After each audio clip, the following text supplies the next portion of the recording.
Sebab tu ada ulama kalau nak solat dia kata ilahi anta maqsudi, Tuhanku, ya, engkaulah matlamat aku, ya, wa ridhaka matlubi, dan redha engkaulah tuntutan aku, ya. Ya ayyatuhan nafsul mutmainnah irji'i ila rabbiki radiyatan mardiyah fadkhuli fi ibadi. Tu masuk kamu dalam kelompok hamba aku yang tenang. Je Allah iktiraf kita sebagai hamba.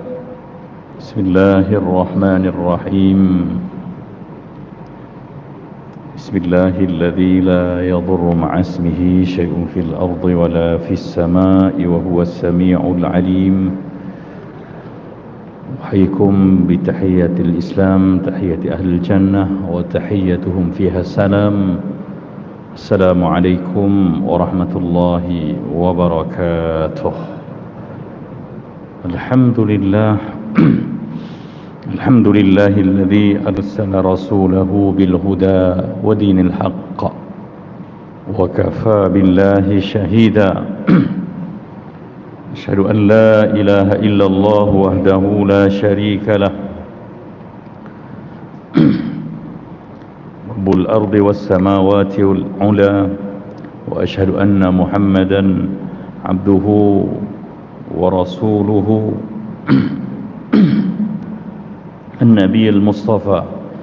اللهم صل وسلم وبارك على سيدنا ومولانا وقدوتنا وأسوتنا وقرة أعيننا وحبيبنا محمد صلى الله عليه وسلم، نور الهدى وشمس الضحى وبدر الدجى، وعلى آله وصحبه أهل التقى والنقى والنجا والوفاء.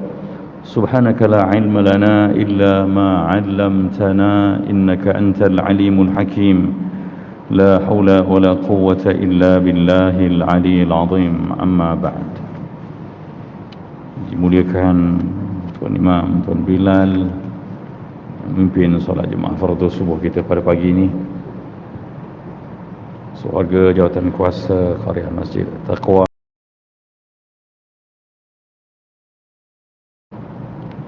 seterusnya kepada sidang jemaah, hadirin mukminin, hadirat mukminat, hamba-hamba Allah yang dianugerahkan dengan jiwa yang tenang.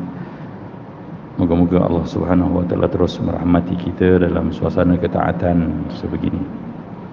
Alhamdulillah, puji dan puja setinggi-tinggi kesyukuran kita panjatkan kehadap Allah Subhanahu wa taala yang masih sudi memanjangkan usia kita sehingga memasuki tahun baru 2024 ini.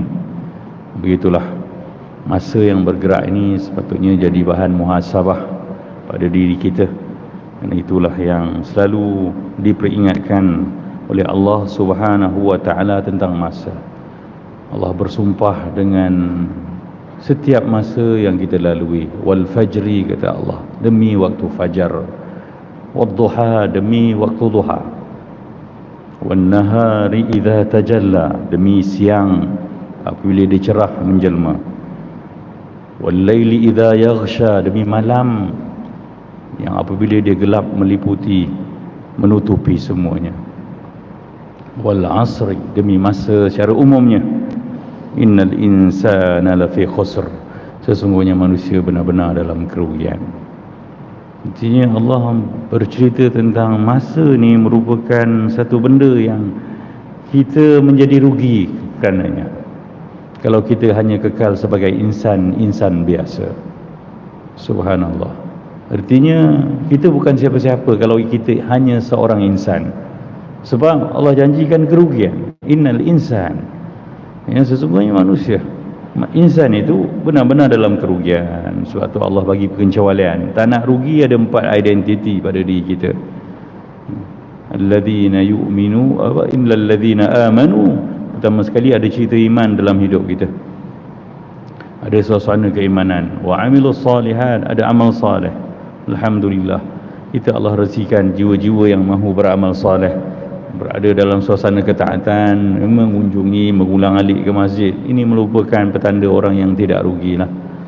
Wa tawasau bil haqq, Dan tak cukup dengan itu, kita perlu juga ada tausiah, pesan-pesan tentang benda betul. Ya, yang betul dalam hidup kita ni mati nanti. Ya. Apa yang betul lagi dalam hidup kita ni, ya, syurga neraka tu, itu betul. Ya, pahala dosa tu betul. Bangkit di padang mahsyar tu betul. Habis kehidupan dunia ni tak betul ke?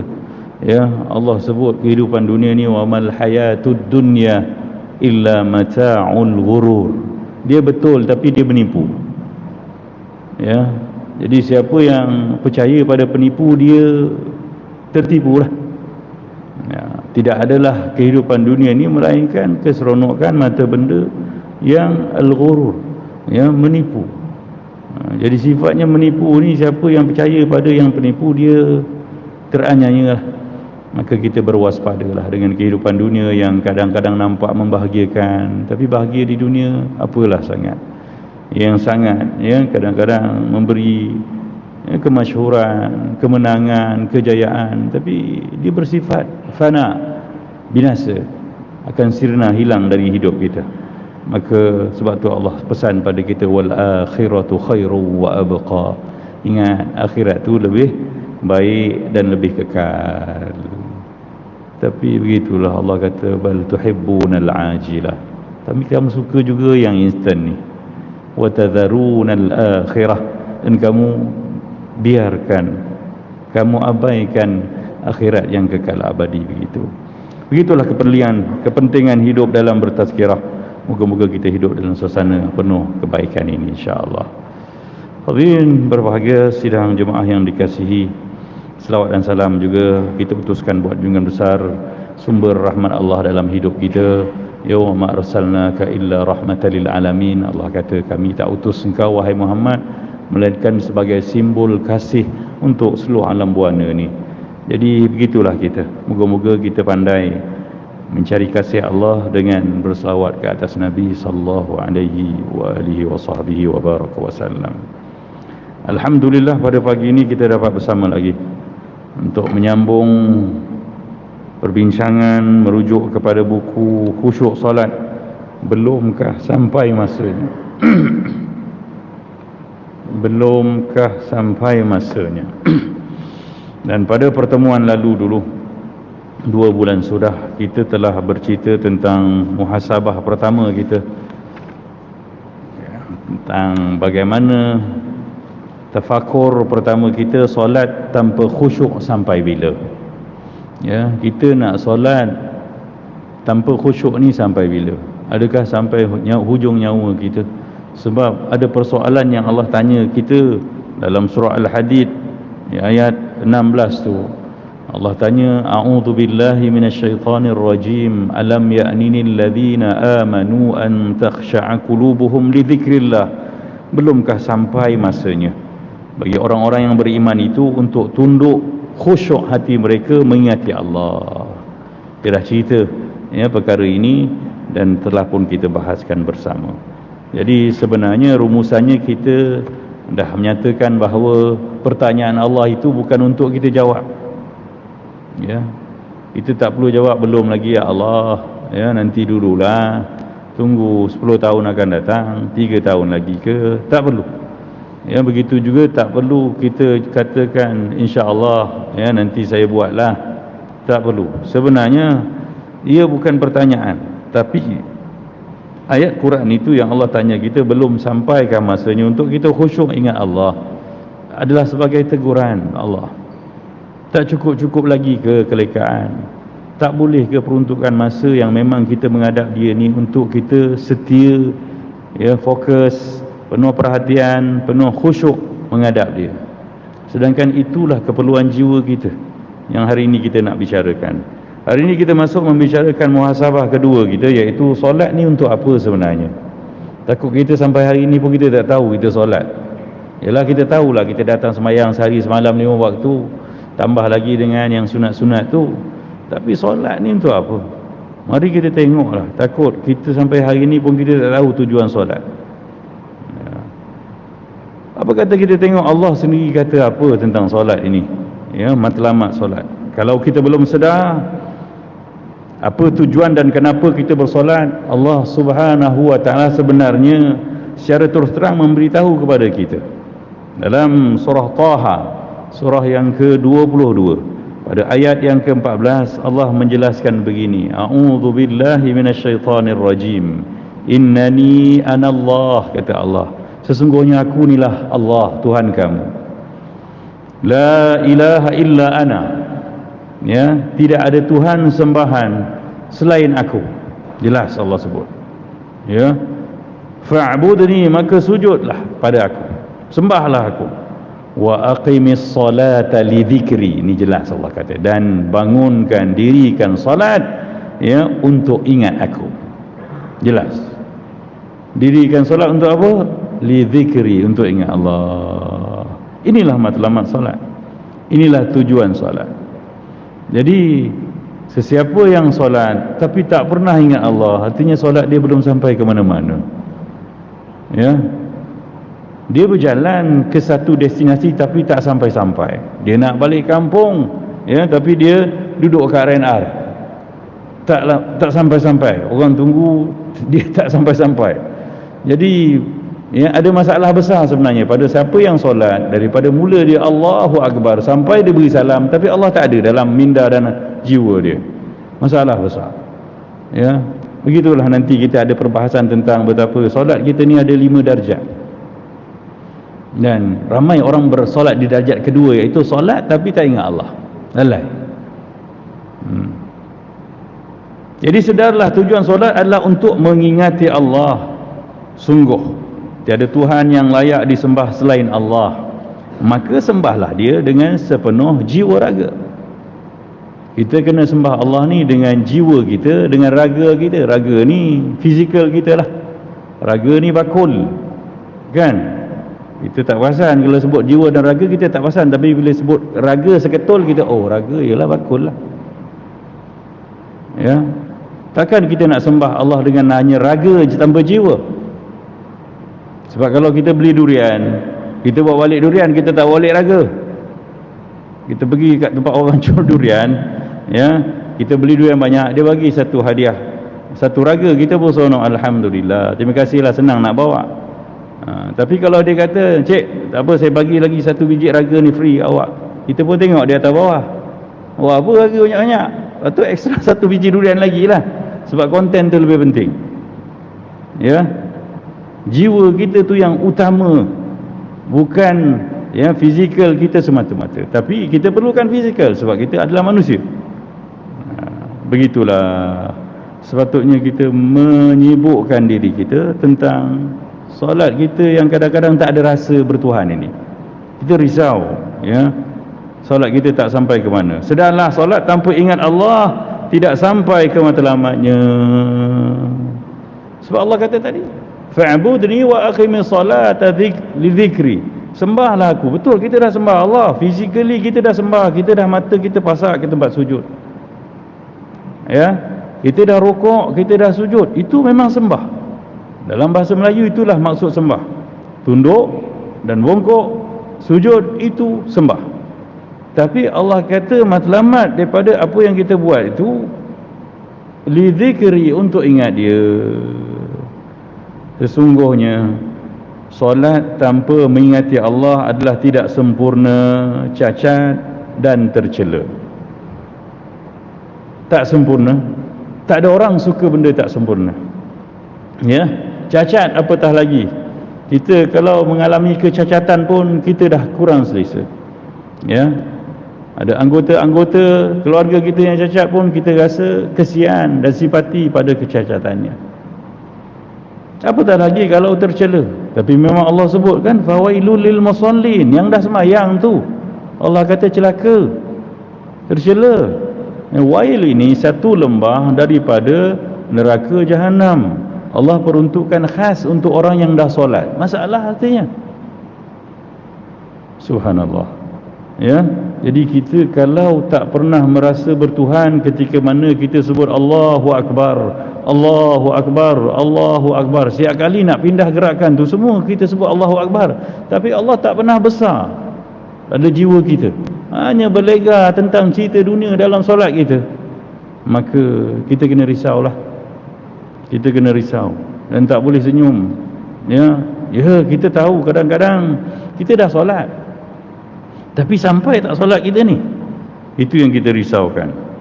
Sedarlah, solat yang disyariatkan untuk membina ingatan si hamba kepada penciptanya ini, adalah satu ketetapan Allah Subhanahu Wa Taala dan keperluan manusia.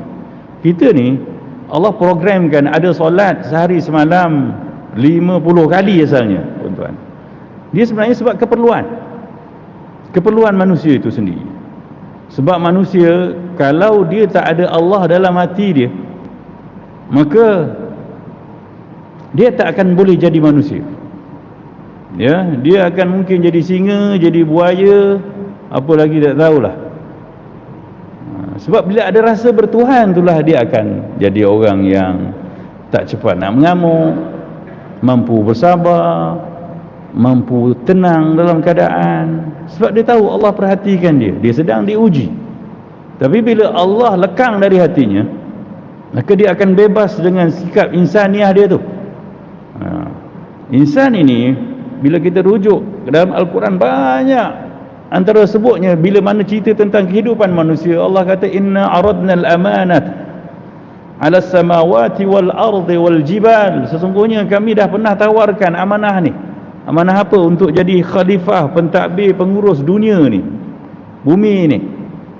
Fa abaina an yahmilnaha. Tapi semuanya, langit, bayangkan langit, bumi, gunung ganang, semua tak mahu pikul tanggungjawab ni. Wa ashfaqna minha, sebab mereka semua risau bebanan amanah ini. Wa hamalahal insan, tapi akhirnya amanah ini digalas oleh manusia, insan ni, kita. Bukan kita nak. Kita jangan silap pula, jangan kita kata itulah siapa suruh kita nak. Kita tak pernah nak pun, tapi ni ketentuan Allah. Inni ja'ilun fil ardi khalifah, tu Adam.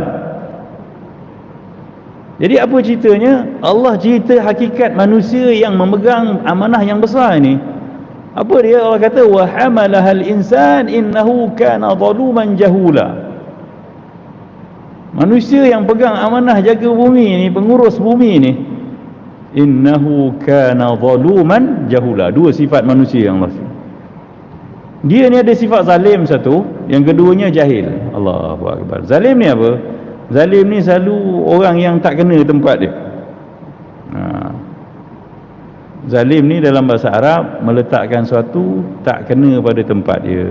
Bahasa mudah dia, Allah letakkan kita kat dunia ni untuk jadi hamba dia. Tapi berapa ramai orang jadi hamba Allah hari ni? Ramai yang jadi hamba dunia, hamba kemegahan, hamba kemewahan, kekayaan, harta benda, hamba kemasyhuran. Akhirnya tak ada Allah dalam hidup dia. Itu zalim lah tu. Jadi kat dunia ni Allah campak kita supaya jadi hamba Allah, tapi kita menghamba pada yang lain. Itu zalim maksudnya.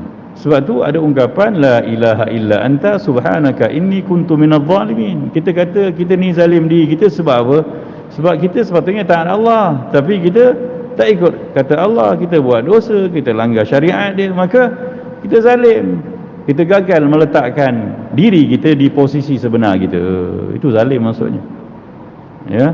Tak cukup dengan zalim, jahula pula, jahil. Orang yang selalu tak istiqamah ni, tak konsisten, kemudian bersama tu dia tak pandai sangat, agak-agak boleh jadi pengurus yang baik ke?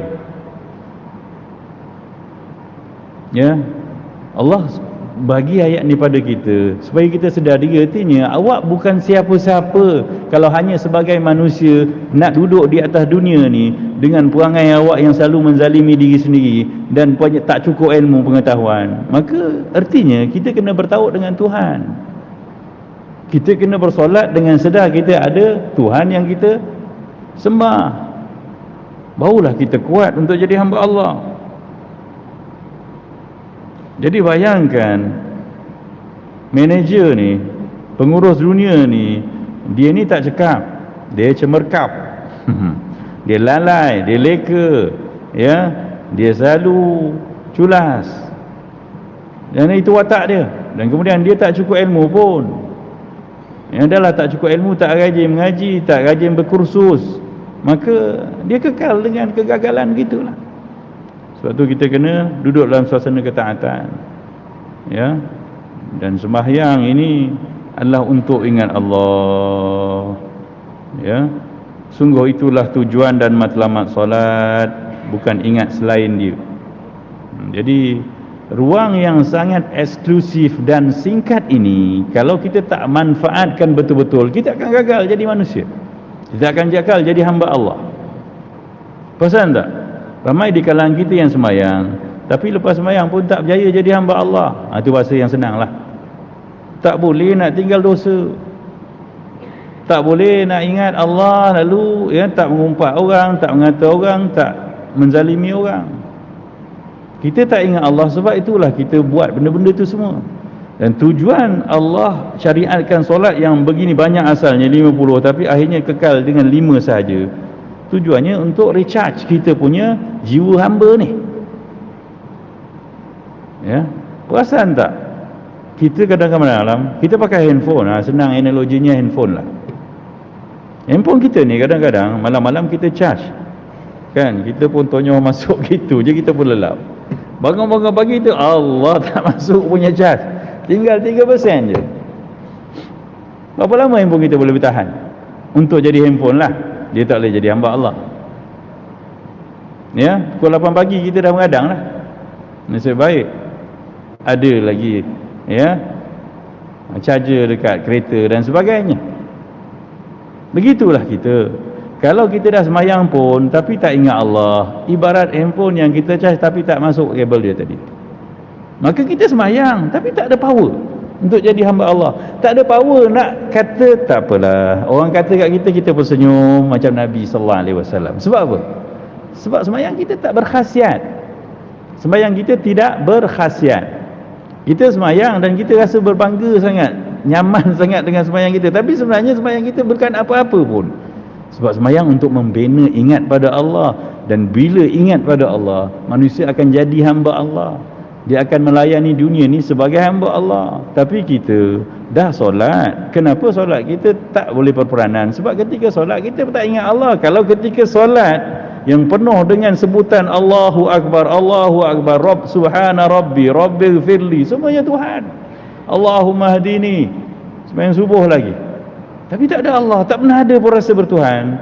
Mana mungkin lepas melangkah keluar daripada masjid, lepas bagi salam, boleh ada Tuhan dalam hati kita? Ya, ketika kita charge handphone pun tak masuk power tu. Mana mungkin, ya, ketika mana kita dah cabut kabel, kita akan dapat power tambahan? Tak dapat. Sebab itulah Rasulullah sallallahu alaihi wasallam tenang sangat hidup dia, sabar sangat. Sebab apa? Ya, sembahyang dia sangat khusyuk pada Allah Subhanahu wa taala. Jadi sedarlah, solat disyariatkan untuk membina ingatan si hamba kepada penciptanya. Ya, kena sedar. Kena sedar ni, kena ingat ni, ya. Sebab tu ada ulama kalau nak solat dia kata ilahi anta maqsudi, Tuhanku, ya, engkaulah matlamat aku, ya, wa ridhaka matlubi, dan redha engkaulah tuntutan aku, ya, yang aku tuntut. Jadi sebegitulah. Jadi jangan mulakan solat dengan Allahu Akbar tapi tak ada Allah. Tu dalam mazhab kita pun, ya, kita disunatkan untuk melafazkan niat usalli satu-satu. Aku nak sembahyang ni fardhu subhi, sembahyang ni fardu ke atas aku pada waktu subuh ini, ya, raka'ataini, 2 rakaat, 2 kali rukuk, ya, kerana membesarkan Allah. Adaan makmuman, sembahyang on time tunai ni ya Allah, ya, dalam keadaan berjemaah ikut imam, lillahi ta'ala, untukmu ya Allah.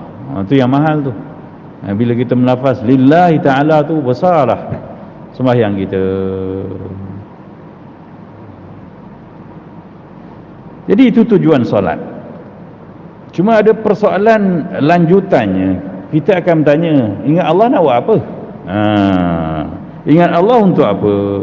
Itu rasanya kita dah edah buku ni kan. Itulah kalau buku buat balik tuan-tuan, memang tak datang boleh. Yalah, kuliah pun sebulan sekali kan. Kita masih dalam mukadimah lah, siapa yang ada buku nanti rujuk kat rumah. Solat ya untuk ingat Allah. Kemudian ada persoalan pula, ingat Allah untuk apa? Ya, sesungguhnya solat yang penuh dengan ingatan kepada Allah akan menenangkan jiwa. Ni janji Allah. Siapa yang sembahyang Allahu Akbar, dia besarkan Allah. Kemudian disebut lagi Allahu Akbaru kabira, ya Allah, Engkau lah Tuhan yang maha besar dengan sebesar-besar kebesaran. Walhamdulillahi katsira, dan pujian untukmu ya Allah dengan pujian yang banyak. Wa subhanallahi bukratan wa asila, maha suci Engkau ya Allah, maha sempurna Engkau dari segala kekurangan. Ya, pada setiap pagi dan petang, artinya sepanjang masa. Kalau kita translate yang tu pun kita baca dengan tenang dan kita hayati, besar dah solat kita, nyaman dah solat ni. Apatah lagi bila kita kata wajjahtu wajhiya lilladzi fataras samawati wal ard, aku hadapkan wajahku ini kepada Engkau ya Allah, Tuhan pencipta langit dan bumi. Allahu Akbar. Tak berani kita nak gaul tangan ni, tak berani nak korek hidung, ya, nak melingah ke sana kemari, sebab kena tengah menghadap Tuhan. Tapi malangnya kita tak pernah sedar apa yang kita cakap. Dan lebih malang lagi, kita tak pernah usaha pun untuk memahami apa yang kita cakap, sedangkan kita sembahyang dah puluhan tahun. Dan tak wajar benda tu berlangsung begitu.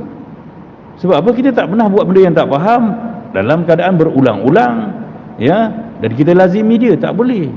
Ya, mungkin kita ada alasan, kita orang Melayu sahat bahasa Arab. Ya, setakat mana sangat kalimah-kalimah Quran, apa solat ni?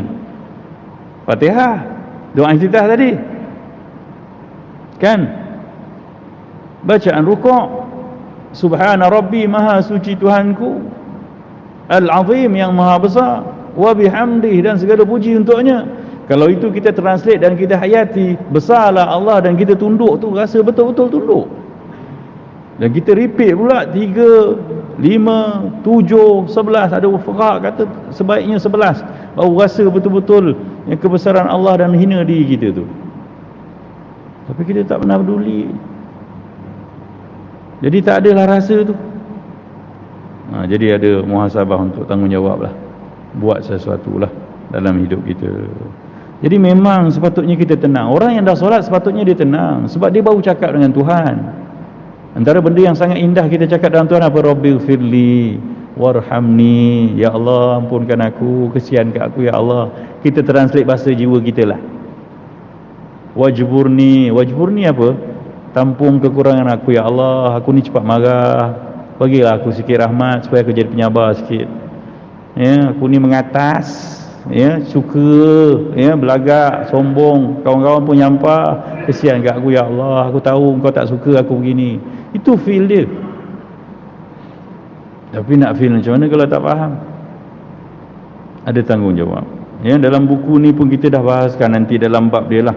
Semua bacaan solat, gerakan solat tu kita translate dan juga kita bawa feel dia. Nak feel dia macam mana?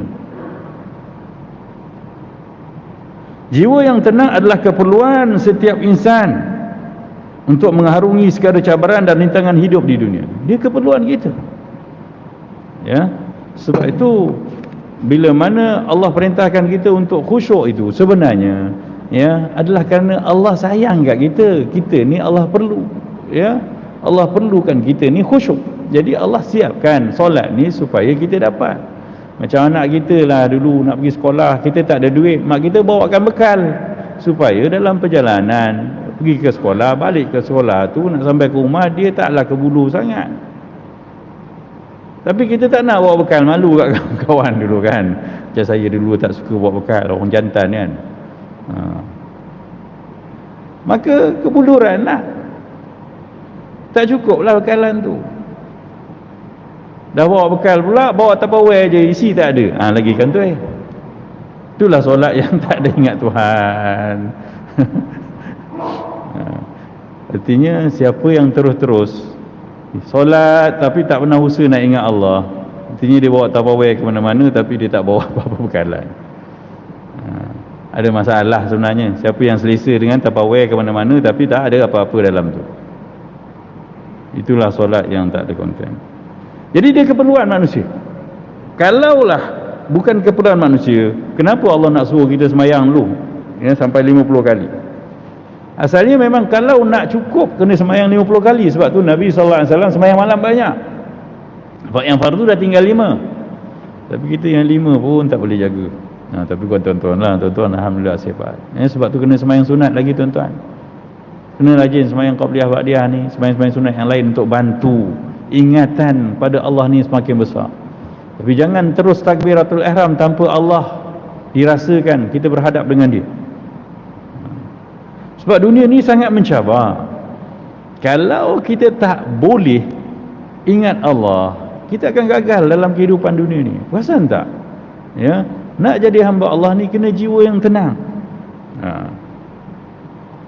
Kalau tak tenang, kita takkan jadi hamba. Tu yang dulu kita selalu baca surah Al-Fajr ayat-ayat terakhir 27 sampai 31. Ya ayyatuhan nafsul mutmainnah irji'i ila rabbiki radiyatan mardiyah fadkhuli fi ibadi. Tu masuk kamu dalam kelompok hamba aku yang tenang je. Allah iktiraf kita sebagai hamba. Siapa yang hidup asyik hura-hara je, marah orang tak habis-habis, mengamuk sana sini, tak puas hati, mungut, ya, menempelak, bergasak, itu tak tenang. Itu bukan hamba Allah. Dan yang sayunya hanya orang-orang yang dah dipanggil sebagai hamba, barulah Allah kata wadkhuli jannati, masuklah kamu ke dalam syurga. Artinya siapa belum jadi hamba Allah, dia tak layak. Tak layak ke syurga. Ya, tak qualified untuk melangkah masuk ke syurga. Sebab tu Allah sayang kita, sebab tu Allah syariatkan solat. Solat ni kena anggap dia keperluan, ya, bukan bebanan. Dia keperluan. Kenapa sembahyang? Sebab saya perlu ingat Allah. Kenapa nak ingat Allah? Supaya saya tenang sekejap duduk kat dunia. Sebab dunia ni tak lama. Siapa yang bergasak sangat, tak tentram kat dunia, dia tak akan tentram di akhirat. Tentram bukan dengan pemilikan, dengan pencapaian, tak. Kita silap kalau kita rasa dengan kemenangan, kejayaan, pencapaian, pemilikan kat dunia ni kita akan bahagia. Tak. Manusia ni dia tak akan bahagia. Dah jadi nombor 1 kat dunia ni pun dia akan bergasak lagi dengan orang. Sebab sifat manusia begitu. Ya? Dia kedekut. Dia nak memiliki, nak memeras, nak meragut. Itu dia. Jadi yang boleh menenangkan kita hanya ingat pada Allah. Inilah matlamat utama solat. Dan Allah pujuk kita, Allah buktikan lagi dengan firman-Nya yang selalu kita dengar, yang selalu kita baca dalam surah Ar-Ra'd, surah yang ke-13 ayat 28. Allah kata ada bi dzikrillahi tatmainnul qulub. Ya, ketahuilah dengan ingat Allah tenang tenteramlah hati. Ada orang miskin tapi masih senyum lagi. Sebab apa? Ada orang harta banyak tapi berkerut je muka, tak puas hati. Aku tak puas hati betul lah. Patut projek tu aku yang dapat. Kenapa? Sebab ada dalam hatinya Tuhan, yang tu tak ada, itu je. Nampak tak? Ada orang tak cantik pun mukanya, tapi berseri tenang je. Ada orang dah cantik tapi makeup tebal lagi dah, tapi merungut je. Sebab apa? Sebab tak ada Allah. Kesianlah, penat kita harungi dunia ni hanya dengan diri kita sendiri. Sebab kita ni manusia yang Allah siapa insan ni? Kenapa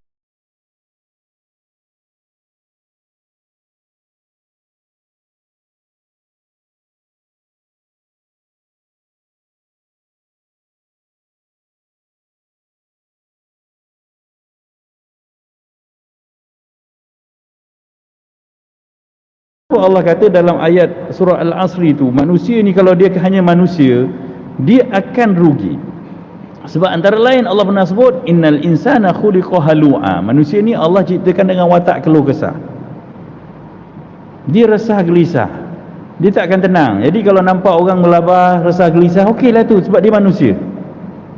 Dia bukan manusia plus. Yang manusia plus ingat Allah, baru dia boleh tenang. Ya, khuliqal insanu min ajal. Antara sifat manusia, dia gopoh gapah. Bayangkan, manusia ni Allah ciptakan dengan watak tergesa-gesa, gopoh gapah. Pasal tak?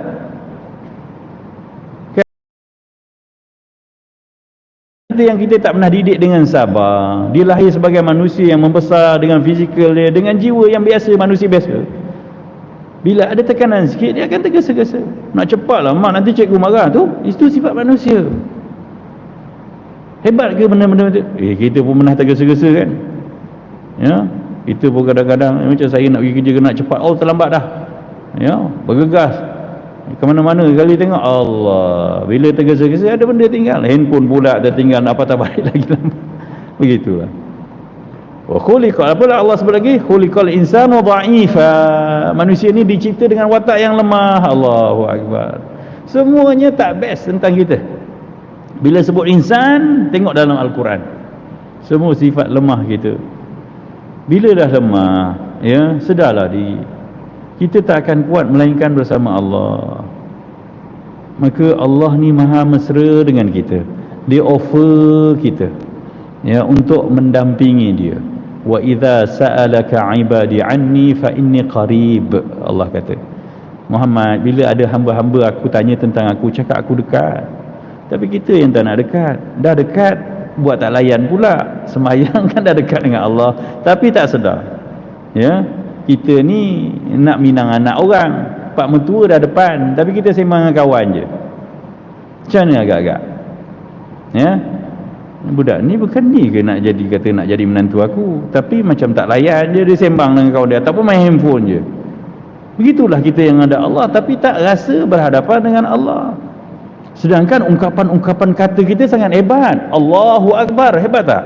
Allah paling besar. Allah is the most greatest, yang paling besar. Tapi tak besar-besar Allah juga. Ya, sakit kita yang besar, ya, bisnes kita yang besar, dunia kita yang besar. Allahu Akbar. Jadi begitulah. Dan ingat, ya, manusia yang tenang inilah yang akan selamat di akhirat. Ya, bila Allah sebut dalam surah Al-Fajr itu, ya ayyatuhan nafsul mutmainnah, wahai jiwa yang dah tenang, irji'i ila rabbiki radiyatan mardiyah, pulanglah kamu, ya, kembalilah kamu kepada Tuhan kamu dalam keadaan kamu redha dan diredai. Itulah jiwa yang tenang ni, diredha. Radiyah tu sifat hamba, mardiyah tu Allah beri pada dia. Kita kena jadi radiyah dulu. Tak apa, akak dah nama radiyah tu, puas hatilah, okeylah. Tapi tak cukup nama je. Ya, radiyah ni maksudnya kita redha dengan Allah. Kita redha tak? Hanya orang yang ingat Allah je, yang sembahyang khusyuk saja yang boleh redha. Dia redha bila mana suami dia tak balik seminggu. Itu cari pasal, Ustaz. Contoh lain lah, Ustaz.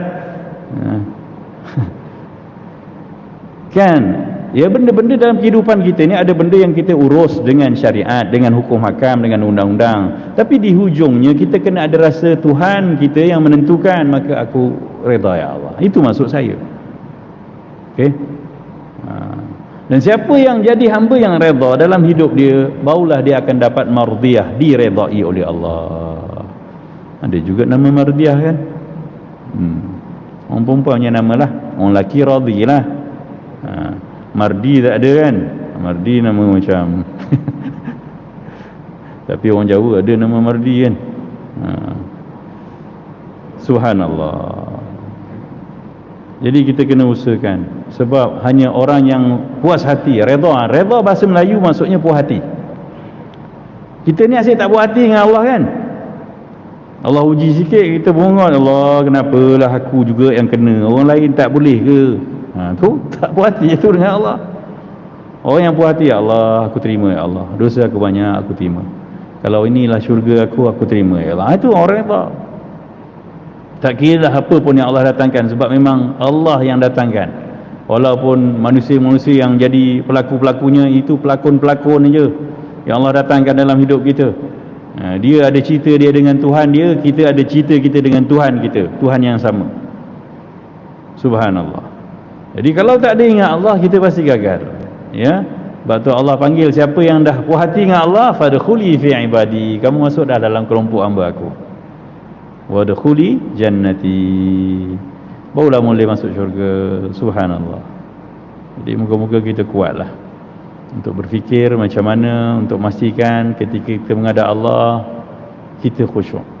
Ingat kita cerita yang selalu kita ulang, bagaimana ya Anas bin Malik menyatakan bahawa Umar bin Abdul Aziz sembahyangnya sama macam Rasulullah SAW. Sedangkan Umar bin Abdul Aziz ini bukan seorang sahabat. Sebab nak jadi sahabat ni mesti ada syarat, iaitu pertama dia pernah hidup zaman Rasulullah SAW, bertemu ya, dan yang keduanya dia mesti beriman dengan Rasulullah. Jadi Abu Jahal ada satu syarat je, dia pernah hidup zaman Rasulullah tapi dia tak beriman, bukan sahabat lah. Uwais Al-Qarni dia hidup dengan zaman Rasulullah, dia beriman dengan Rasulullah tapi tak sempat jumpa Rasulullah sebab jaga mak. Dia bukan sahabat tabi'in. Ini juga Umar bin Abdul Aziz memang bukan hidup dengan zaman Rasulullah, tapi macam mana boleh sembahyang sama macam Rasulullah, kata Anas bin Malik, yang ketika itu di penghujung usianya dia sempat hidup zaman tu. Dia kata aku tak pernah sembahyang di belakang seorang lelaki yang khusyuknya macam Rasulullah SAW. Inilah lakinya. Orang berpusu-pusu kat dia, tanya dia, apa benda yang kamu buat, macam mana kamu boleh sembahyang macam Rasulullah? Dia kata aku tak buat apa-apa melainkan aku tak pernah mengangkat takbiratul ihram melainkan setelah aku sedar aku berhadapan dengan Tuhan. Itu yang masalah tu. Kita Allahu Akbar tapi tak ada Allah. Tak boleh sebenarnya. Sebab tu redupkan, tenangkan hati dulu, tunduk ke bawah dulu, besarkan Allah dulu. Bacalah apa-apa yang boleh menarik ingat kita pada Allah. Barulah Allahu Akbar, besarkan Allah. Indahnya saat itu. Ya, sebenarnya sembahyang ni satu benda yang sangat indah. Sangat indah sebab manusia ni dia akan tenang dengan solat. Ya, dengan ingat Allah manusia tenang. Sebab apa? Manusia ni dia akan tenang bila mana dia sedar dia berdampingan dengan yang maha kuat. Ya, seorang isteri dia akan nyaman bila dia tahu suami dia baik, sayang kat dia, suami dia kuat, suami dia membela, mengasihi, dia tenang. Subhanallah. Jadi mengapa kita tak boleh tenang berhadapan dengan ataupun bersama bercerita, mengadu pada yang maha perkasa, yang maha tahu, yang maha membela, maha mengasihi, maha menyantuni, maha lembut, Allah maha sempurna.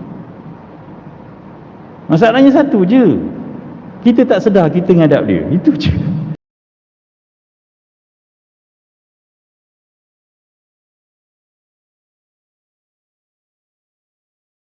Kita dah duduk menghadap dia tapi kita tak sedar. Jadi orang tak sedar, dia tak dapat apa-apa, tuan-tuan. Ya, orang masuk panggung wayang, cerita 2 jam tapi dia tidur. Dia dapat apa? Dia tak dapat apa-apa. Dia keluar, orang cerita kat main ada yang nangis, dia pun tak faham kenapa nangis. Kau tak tengok ke? Tengok. Aku masuk panggung tapi aku tidur. Patutlah. Mana ada feel. Kita taklah tidur dalam sembahyang tapi macam tidurlah bila tak sedar menghadap Allah Subhanahu wa taala. Jadi moga-moga Allah anugerahkan kita sedikit kesedaran untuk mengusahakan solat yang khusyuk, ya. Dan kita baru masuk muhasabah kedua, waktu tak mengizinkan kita, ya, untuk terus berpanjangan. Dan insya-Allah syahadat atau muhasabah kita yang ketiga pada pertemuan akan datang, apalah artinya solat tanpa khusyuk. Nak dibincangkan juga. Dah kita bincangkan hari itu solat sampai tak khusyuk ni sampai hari ini kita nak bincang pula solat ni untuk apa, ya. Dan nanti akan datang kita bincangkan pula apalah artinya solat tanpa khusyuk. Ada nilai tak solat kita ni kalau tak khusyuk?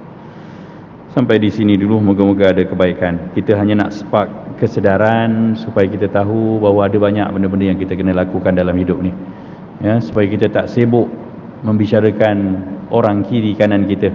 Kita banyak benda yang kita kena tengok suluh dalam diri kita sendiri. Wa fi anfusikum, kata Allah, afala tubsirun. Ke dalam diri kamu, kenapa kamu tak tengok?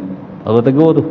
Wa fi anfusikum afala tubsirun, ke dalam diri kamu, kenapa kamu tak tengok? Moga-moga kita tengok banyak diri kita dengan, ya, muhasabah pagi ni.